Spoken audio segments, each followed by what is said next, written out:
Great to have a solid second quarter for the Chinese economy. The question is, how sustainable is it, right? This GTV chart on the Bloomberg just showing that China's industrial profits have been declining. We get those numbers tonight. How are they doing right now when it comes to the impact of the trade tensions and where it could all go from the G20? Is a lot of the damage that has already been done reversible if we get any sort of deal here? Yeah, I think it is. We're seeing better data than what's being released officially right now. And that's typically because, depending on the metric, we see our data lead official data by 2 to 4 months. So when we're seeing an uptick, a lot of this was what we had seen a few months ago in the current data. But, with manufacturing is interesting. Manufacturing outperformed in our second quarter data, but principally because they borrowed more and they borrowed for cheaper. You could see the government's hand at work moving. There was clear policy support.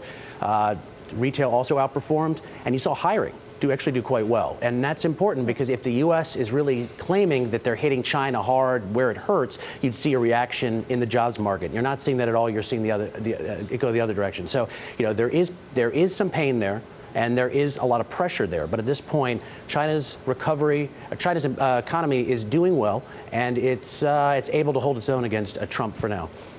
Leland, I'm curious for your thoughts about the Chinese ban on all Canadian meat. We're told by some, including in our government, that it's a technical issue. We'll get to the bottom of it. It feels very political. It feels as though it's a warning across the bow of Canada as we head to the G20, trying to get 2 Canadians out of custody there. What do you make of the willingness of China to take a step like that?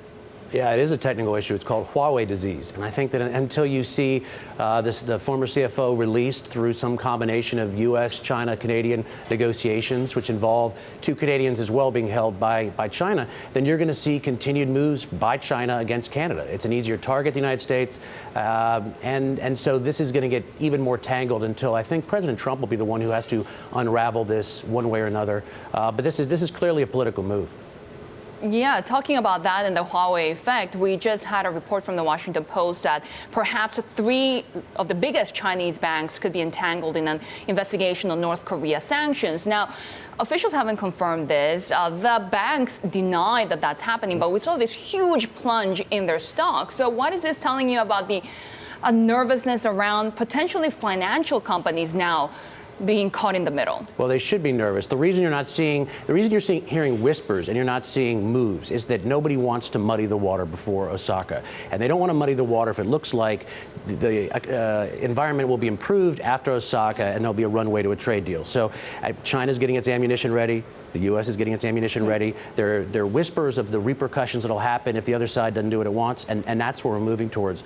There is a major push to crack down on these Chinese banks who have been over and over violating U.S. sanctions. But right now, the president's put everything on hold, just like President Xi has put everything on hold on his side. We also, of course, have today this report of this huge global hack. China seen as the source of that hack against big tech firms doesn't really help. It feels, not that you would suppress it, but it doesn't really help the tone as we hope that Trump and Xi Jinping can sit down together and work some things out. No, what it really does is underscore how many problems there really are in the U.S.-China relationship.